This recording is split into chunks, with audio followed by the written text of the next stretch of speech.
Well, here we are with another Rak Chazak, and Micah and I have been batting some ideas around on the phone, and we decided we better start recording. So, Yeah, it's uh, been a few weeks since we've done the last one. yeah, I got a couple of So notes from people saying, "Are you doing any more? We hope you're not done because we were just getting into it." So I told them no, that you were on vacation with your kids, which you were, and yeah. that as soon as you got back, which you got back yesterday, so we're back at it. So here we are tonight. Yeah. Well, I think no, we're not done, but there will come a point in time where we will be. You Well, know, and not sitting there saying that that's it because nobody knows. I mean, it could be another 1,000 episodes. We don't know, but at some point in time, all things come to an end. I yeah, mean, that's the scripture in a nutshell, isn't it? it is. And we were also talking about being how we're having to be careful how we say things because there seems to be this movement towards not letting people say certain things, and so we have to be careful about the words we choose, and we're not trying to be in people's face, but at the same time we want to address key issues, and so Yeah, one of just real quick, just a quick segue because actually, you kind of reminded me of something that my wife was told me about yesterday. oh, okay. And this is if this doesn't start to wake people up, then I'm sorry. you know, So you we're know, you know, we're saying that we're you know. making observations, we're not making commentary. So go Yeah. for it. Go for it. Well, well, I so last night, my wife was telling me about a friend of hers, and she was, she was the head of the board or something for a charity. So she was the head of the charity, and for it's a good charity. It's for guide dogs for blind people, and so she put a comment. It was a news release because it is a big charity and it's a very visible charity. So she put a news release out because pretty much anything she says is gets put into the news, basically about her saying thank you um, to the support from a particular political party that some people don't like. So, this person had supported the guide dogs financially, and bring visibility to the charity and all this other type of stuff. And all she was doing was expressing her thanks. And um, by her doing that, she got stood down. Oh She my got she got goodness. taken she got taken away from her place, right? From heading up a charity that had done a lot of good for blind people. And Hmm. because she made a statement of, thank you for your support, we appreciate what you've done for the for whatnot. They made her resign her place because Uh, she had an opinion. my She goodness. didn't say anything defamatory, derogatory. She didn't even actually say anything combative or even really um, controversial. She just said thank you. But That's because it was for a political party member, right? She had an opinion and she lost her position. oh my goodness. That's the type of world we live in now, Yeah, it's right? So people, we need to understand that we are not living in a logical world. We're not living in a world that's right. We're not living in a world. We talk about free speech, which, we talk about all these types of things, and again, we'll get back to the point in just a second, but I do feel like this is important. Well, I think Is it that does applies. Yeah. we're living in a world where you're not even allowed to have an opinion Unless it agrees with the majority. unless, and it's not even Whoever, agrees with the majority. It's whoever's in charge. if it agrees with whoever the fact checkers are. I don't know. Yeah. It is enough to sit here, like, and I sit here, and we've said, how many times on this podcast have we said, people need to wake up. Well, people need to wake up. I sat here, and this is the last thing I'll say. Our Memorial Day thing, and we talked about this the other day. Our Memorial Day thing here, where I'm at in Australia. For the past 2 years, they've taken away, having the military, the Anzac Day, parades and services and all that type of stuff, which is nothing more than to commemorate. It's all around "Least We Forget," to commemorate those who have fought and died for our freedom, right? And I'm sitting here this year, and everybody's like, "Oh, hey, everything's back. It's all back to normal. Yeah, look at this." And I just couldn't help but sit here and think about this incredible slap in the face to every single person who has fought for our country, or any free country around the world, who has fought and died so that those citizens can have the rights that they have and have the freedoms that they enjoy. Right? Yeah. And I just couldn't help but think how unbelievably, a big disrespect and slap in the face to all of those people who have died for freedoms. To sit here and talk about freedom when for the last 2 years we've done nothing but take it away. Well, and what are the spiritual ramifications, which is what we try to always bring out, is, and the immediate verse that comes to my mind is, "We wrestle not against flesh and blood, but against principalities and powers and rulers of the darkness of this world," where, yes, it's people that are making unwise decisions, should put it that way. But what is behind those people? And I believe we really have to go back to the spiritual origin of what's going on, because remember, Satan, Hasatan, he's the father of lies, and he seeks to rob, kill, and destroy. Well, what's been happening over the last 2 years? A lot of robbing, a lot of killing, and a lot of destroying in many forms.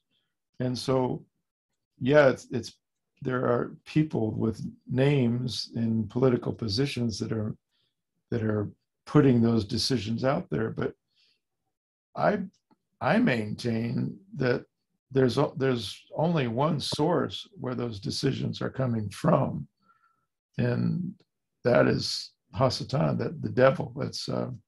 He's the one that's wants to rob people. He's the one that wants to take away freedom. He's the one that wants to disrupt the ebb and flow of society, and so that's what we're really up against. And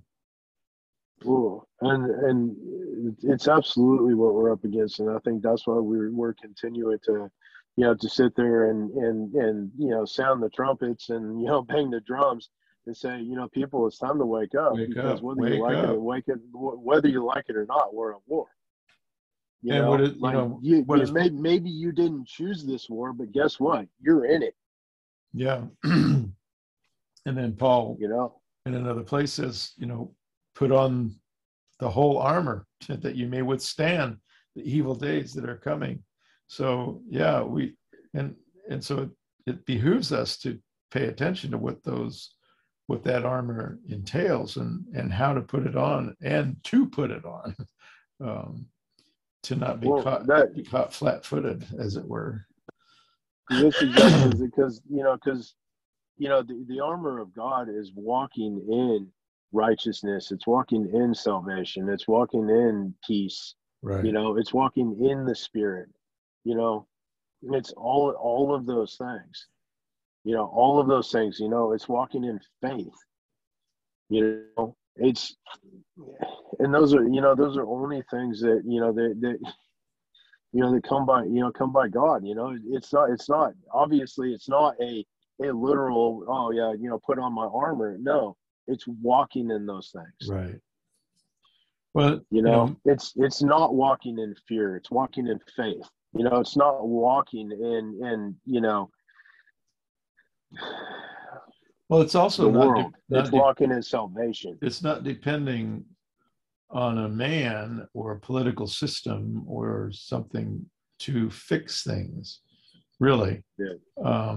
Because frankly, and once again, I'll be careful how I say this, but as long as I've been around, and that's coming pretty close to 70 years, every time man gets his hand in something, it gets kind of ruined. It's people may, excuse me. I remember, and I won't say the state or anything, but in my district, when I was in my earlier working days, one of the Congress people came and visited where we were working, and he was a really great guy, and he had a good spiritual dynamic to his life, and he was a family man, and he actually won and went to Congress, and he stayed there for 4 years, and then he said he put a notice out that he was not going to do it anymore, and so he came back around where I was working, and he was kind of fielding questions. People saying, "Why are you quitting? You're doing such a great job." And he said, "Well," he said, "I'll just tell you, I can't give you a lot of details, but I will tell you that I can't work there anymore."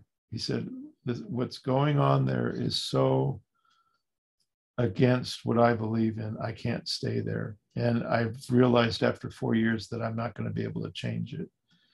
And I respected him for that, because he felt his family and maintaining his moral fiber, I guess you could say, was more important than holding that position. And it had a lot of power that went along with it. But one of the things he said, he could see how that power so easily went to the heads of those people. And more their decisions were based on how to maintain their power rather than how to help the people. And so that's what. And so what causes a person to go after that power? Well, that's the original sin. That was Satan saying, "I want to be like God. I want to, I will be like the Most High," as it says in Isaiah. And so people, that was the lie. That was the lie that he fed to Eve was nah. God doesn't want you to have it, because right. He knows if you do, then you'll be like Him. Right. You will have the same knowledge that he Exactly. has. And exactly. and so so right there, she was like, "Oh wow, okay, well that sounds great," No, and, don't. Yeah.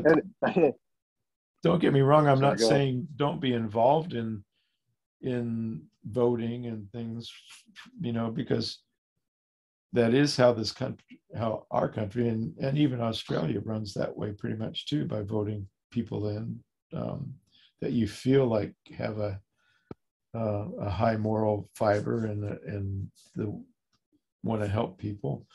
You want to try to get that kind of thing in, but also realize that that's in many respects a fool's dream. Yeah.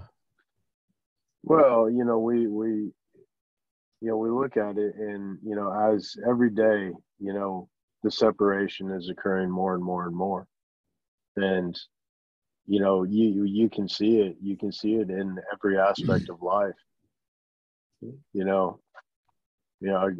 Even even the home life.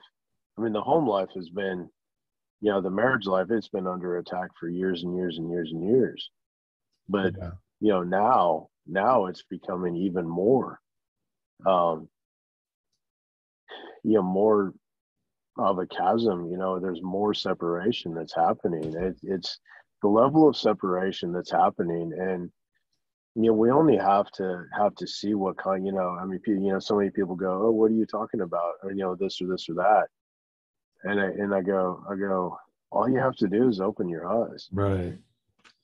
You know, if you want to know what's going on, open your eyes.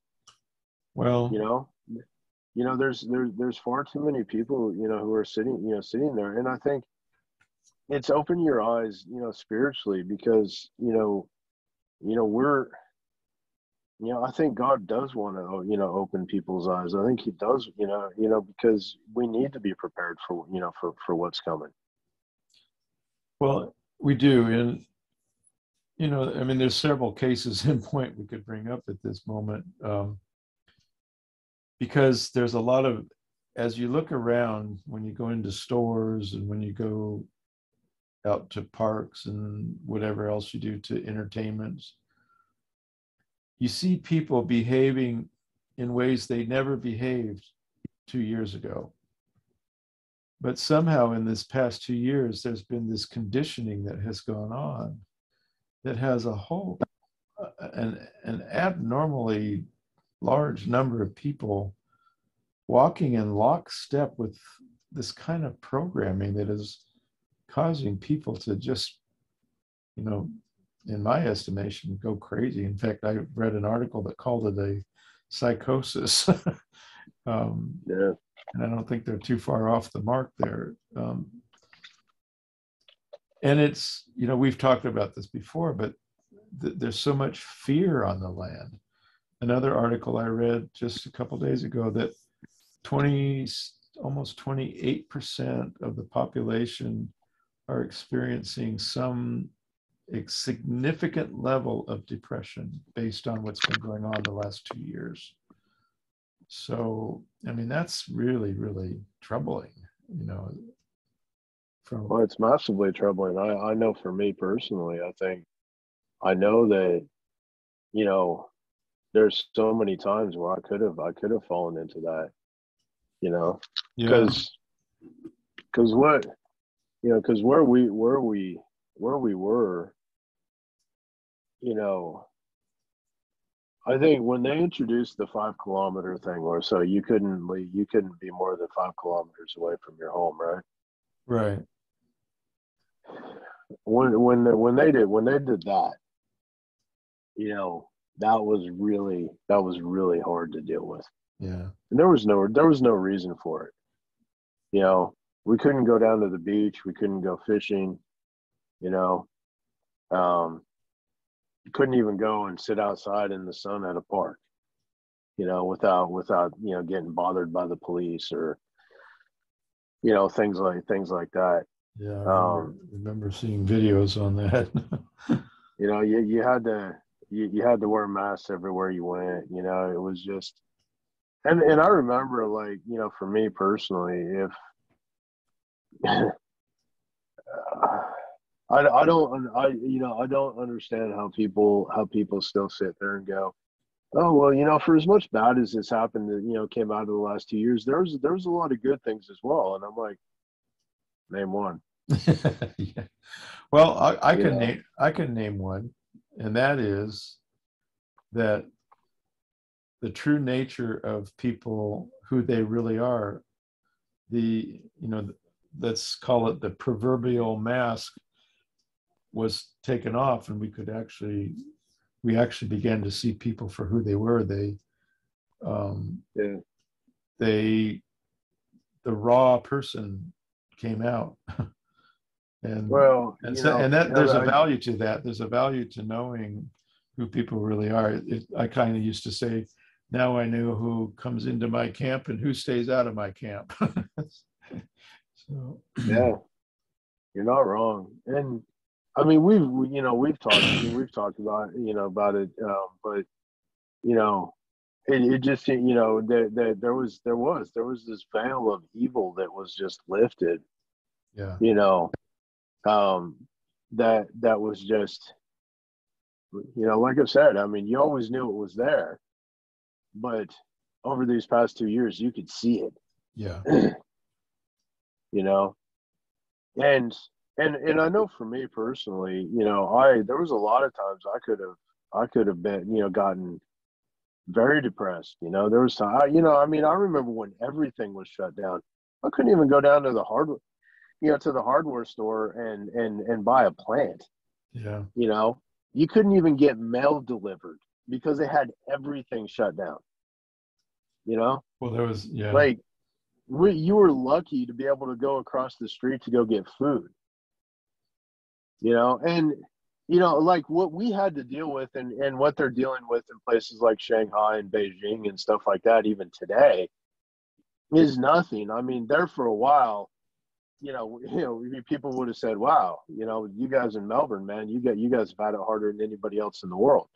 It's not the case anymore. No. But during that point in time, I remember, I remember the way I felt, and I also remember, I know that it was solely by God's grace that I was able to get past it. You know, that my kids were able to get past it somewhat, um, unscathed. Um, because you think about what they missed out on. They missed out on school camps, and they missed out on friends and sports and everything. Yeah. Yeah. The toll was pretty heavy in the Well, we don't children's even know what the department. toll is. No, we don't. We Well, we don't know how these kids are going to grow up. And I think this is what we're saying. What we're saying is that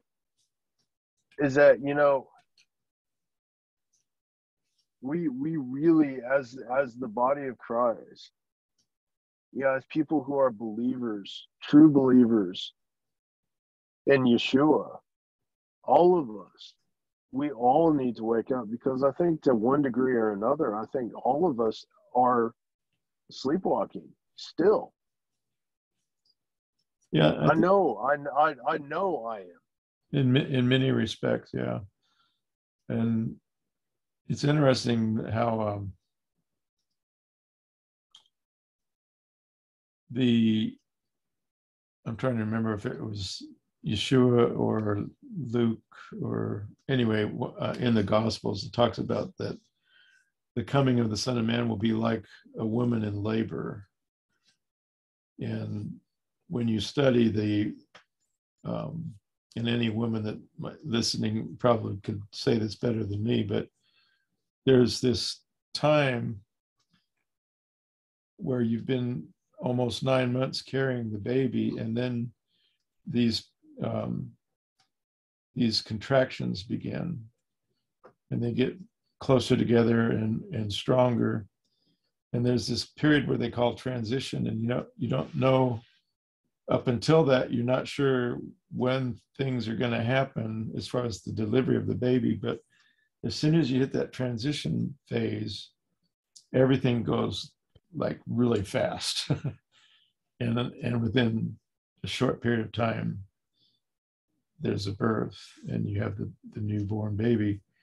And that's it's interesting how the Gospels use, there's a couple of places where that analogy is used, because I think, and so what I take from that is that, and you talk about walking in our sleep, we're in that period where, well, yeah, we've been saying that for a while now. I mean, like, come on, let's get this thing rolling, and there's going to be a day, and I don't think it's very far from here, where we hit the transition and things are going to be going so fast, our heads are going to be spinning, and Yeah.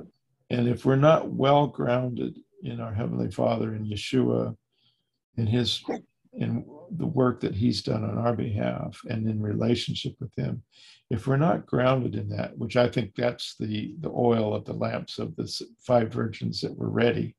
It's interesting because they fell asleep too before the call went out. They were as asleep as the others who didn't have the oil. But when they went to sleep, they were prepared so that when they were awakened, they were able to join the procession and go into the feast. So that's, I think that call to wake up, that's that transition period when we've kind of, slower fall asleep, and then all of a sudden, bam, it's here. and Yeah. and I think that's kind of, what we have to look forward to. Well, I think that, yeah, I think that sums it up really well. And, it's, we're in, we're kind of at a point now where, I really do believe that God is saying, he's saying choose, saying choose a side, because, there's no middle ground, there's no neutrality, there's no Switzerland, Right. there's only light and dark. That's it. Well, and So kind of where we started with the subject this evening too, is that, and it's not going to be dependent on following somebody else and what they're doing, because we say frequently that God does not have any grandchildren; He only has His own children. We have to develop our own relationship with Him personally. We can't depend on what somebody else is doing. And that broad is the gate, narrow broad is the way, and that leads to destruction, and narrow is the gate, and steep that leads to eternal life, and few there be that find it. So if you're wanting to find eternal life, it's not going to be by following the crowd. It's going to be by getting down into the scriptures and into prayer and into listening to the Holy Spirit. Yeshua, he said, I haven't done one thing my Father didn't show me to do. I haven't said one thing He didn't tell me to say. He was literally being directed on a minute by minute basis. We look at His life and say, wow, all the miracles and everything. Look at all the things He did, all the things He said. But He told us that He didn't do any of those or say any of those unless the Father told Him to do it or to say it. And how much more do we need to be walking our lives out the same way? Yeah. Well, I like that. We've said it a couple times, but just in our talks, but that little picture, that really struck me. Said I would rather follow God and be judged by the world than follow the world and be judged by God. Yeah.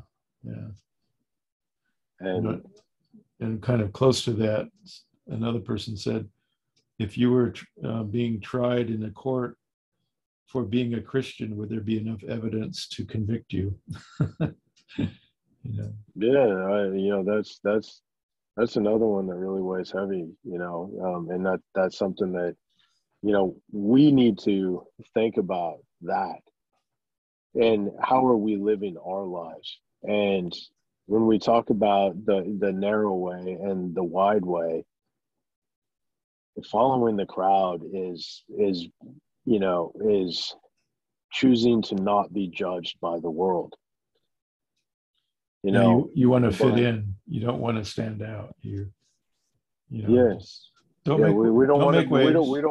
We don't want to be offensive. We don't want that Yeshua, by Him being there, he was offensive to the religious establishment. Yeah.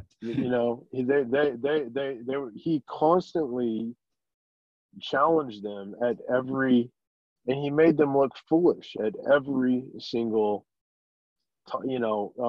instance, in the Bible. He he was despised by the religious institution. Yeah, he was. He was clearly not of this world. And that, to what you said, if you were tried in a court of law for being a Christian, would there be enough evidence to convict you? Well, in his case, of course. And in so many other cases throughout history, of course. Well, Those are the actually, they examples didn't that have we need to. with Yeshua. They didn't have evidence to convict him. They had to fabricate the evidence. Well, yeah, but that was a little bit. But I'm just saying. I know. Your analogy of the court. Right. Exactly. But I think about that frequently. As and be like, am I living a life that would my neighbors even know? Right. Yeah. That I believe, or when I go and talk to my neighbor, do I revert to to somebody else, a ghost of a past life, a ghost of a past person that I don't want to be anymore? Or right Or along. am I standing there and sitting there saying that these are my beliefs and this is what I stand on? And right alongside that, not coming across to your neighbor as that super religious kind of person, that it's all about forms and no substance. So that so there's this balance that we need to, because Yeshua, the poor and the downtrodden, they flocked around him. They want, he goes for a walk and 5,000 men, let alone the women and children, didn't get included in the count. So there must have been at least twice that many or more. He goes for a walk and they go following along, to the point of they're out there and they didn't have any food with them, except one little boy brought a couple of loaves and some fish. That I mean, you think about the personal power that he exuded, to the point of people just wanted to be around him. He was that attractive to the people who were not religious. They were just the normal everyday people that were just trying to get by life, and so he was seen by them as kind and caring and helpful and all of those things, because sometimes people say, well, I'm going to go and knock on doors and I'm going to pass out these pamphlets and I'm going to, get in people's face. Well, that's not necessarily going to be what Yeshua would have done. Well, it's the spirit that draws people. Right, exactly. It's the spirit that shows people the way. It's the spirit inside of you that is the light. That is the light. It's the lighthouse on a hill that draws people. It's not your word. It's your action. It's who you are. It's who lives in you. It's what your spirit is made of. So there's the statement that's attributed to Saint Francis of Assisi that says, preach the gospel, and when all else fails, then use words. So, and we know what exactly what that means, because that's what Paul says when he talks about the fruit of the Spirit. Right, exactly. Yeah. The fruit of the Spirit is patience and kindness and love and long suffering and all of these types of things. Yeshua said the same thing. And he said, if your enemy asks you to makes you travel with him 1 mile, then you travel with him too. Here we are, we're sitting there saying this, but how many of us practice this? But what does that look like in our life? Yeah. Yeah, that's exactly right. It's exactly right. It's what does it look like in our life? What are we willing to do? What are we willing to endure?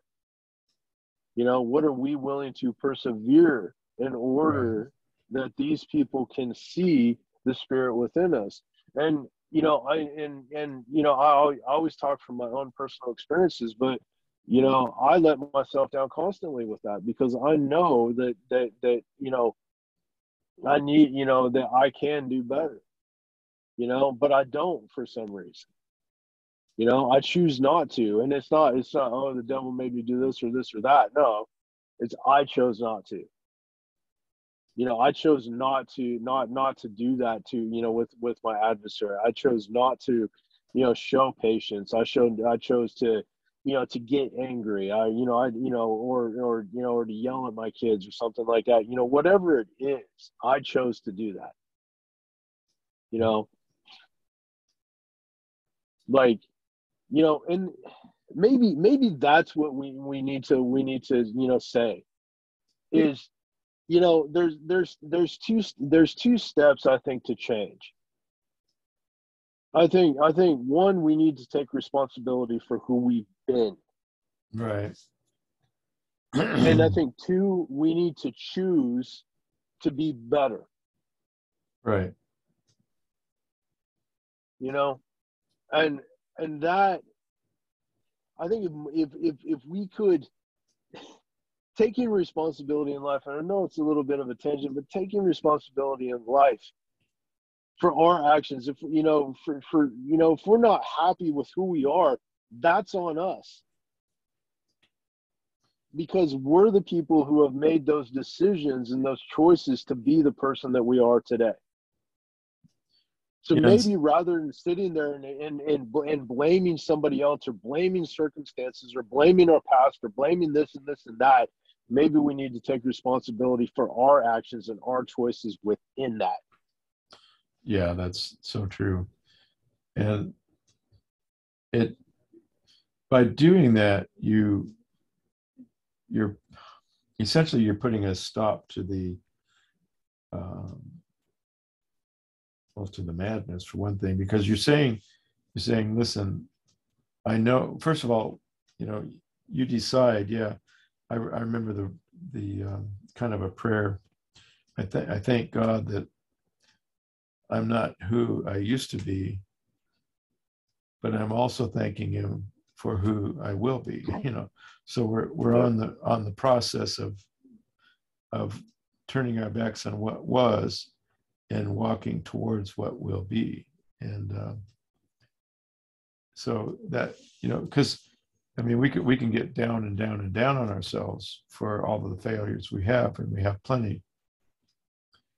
But but there's a key there, and that is, first of all, recognizing a failure, because some people don't recognize.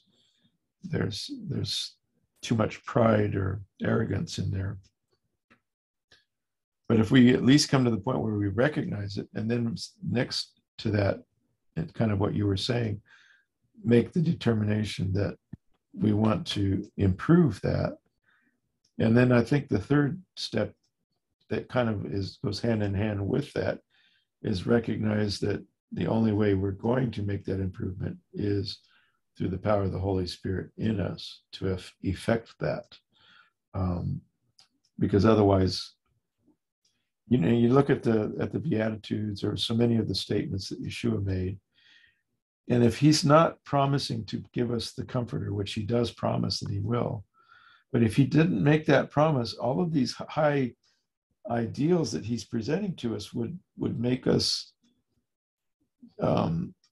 despair, because there would be no way we could reach those ideals.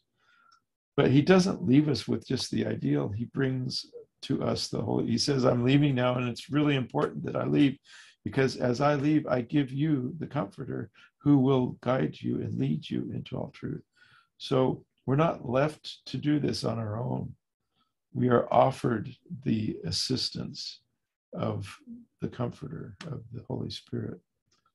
And that makes all the difference in the world. That's what separates following Yeshua from every other religion in the world, because all the other religions in the world are just presenting to you this blueprint of what you're supposed to do, but they don't give you an empowerment to actually accomplish it. Whereas when you follow Yeshua, he gives you the power to accomplish it. It does. And it's something that we need every single day. Yeah. Yeah. Yeah. And it's the choice comes back to it's who do we want to be? Who are we going to follow? Follow man or follow Yeshua? Yeah. Yeah, exactly. And it's I ask myself frequently, I say, what kind of a person do you want to be? Because I ask my son and my daughter that same question. I say, so who do you want to be? Like, do you want to, what kind of a life do you want to live? What kind of a person do you want to be? And, I think those are really important questions to ask because, if they're not tied, to the spiritual, then we know that our compass is off. Yeah, maybe, I guess we're coming up to about 45 minutes here, so maybe time to close off. Yeah. But in closing, I'm going to read the poem from Robert Frost because it exactly is what we're talking about. The road not taken. 2 roads diverged in a yellow wood, and sorry I could not travel both and be one traveler. Long I stood and looked down one as far as I could to where it bent in the undergrowth. Then took the other as just as fair, and having perhaps the better claim because it was grassy and wanted wear, though as for the passing there had worn them really about the same. And both that morning equally lay in leaves no step had trodden black. Oh, I kept the first for another day, yet knowing how way leads on to way, I doubted if I could ever come back. I shall be telling this with a sigh, somewhere ages and ages hence. 2 roads diverged in a wood, and I took the one less traveled, and that has made all the difference. And I think that's really what we were saying is we have the road less traveled. That's my favorite poem of his. I've always had a huge admiration of Robert Frost. Yeah. And it just really, Mom made that thing for me, and I thought, that's really what we're saying tonight, I think, is that there's 2 roads that are being presented to us. And but we've got it. Well, we've got to start taking the steps. Yeah. We can't just stand there and just go, well, what about this one? What about that one? Right. At some point in time, you have to make a commitment and you have to start moving. And I think, as we've said in some of our other podcasts, what's happening in the world today more and more is showing us that now is the time to make the decision. There's no time to waste. No, because if you don't make the decision of your own will, one day that decision will be made for you. No decision is a decision. Yeah, exactly right. Well, I'm happy that we're back. And me too. And we'll try and keep up, and